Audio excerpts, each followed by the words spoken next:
हे घेऊन शिजार ताजा ताजा दादा ताजा ताजा चिकना चिकना म्हावरा माझा।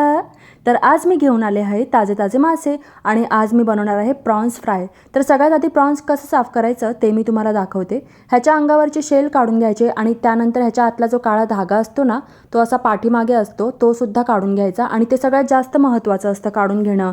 सर्व प्रॉन्स छान स्वच्छ धुवून घेतले की मी असे कट करून घेतले होते कारण की ते थोडे आकाराने मोठे होते आणि त्यानंतर त्यांना मॅरिनेशन करायला ठेवलं होतं। लाल तिखट, हळद, मीठ, लिंबाचा रस सर्व छान मिक्स करून घ्यायचं। रवा फ्राय करणार आहे म्हणून रव्यामध्ये घोळवून घ्यायचे। तव्यावरती थोडासा ठेचलेला लसूण टाकायचा, कढीपत्ता टाकायचा आणि त्यानंतर एक एक करत सर्व प्रॉन्स त्यावर असे ठेवून द्यायचे आणि दोन्ही साईडने मस्त शॅलो फ्राय करून घ्यायचे। अगदी कुरकुरीत फ्राय होतात। रेसिपी नसेल ट्राय केली तर नक्की ट्राय करून बघा आणि त्याचबरोबर तुम्हाला माझं गाणं कसं वाटलं ते पण नक्की सांगा आणि व्हिडिओला लाईक करायला विसरू नका।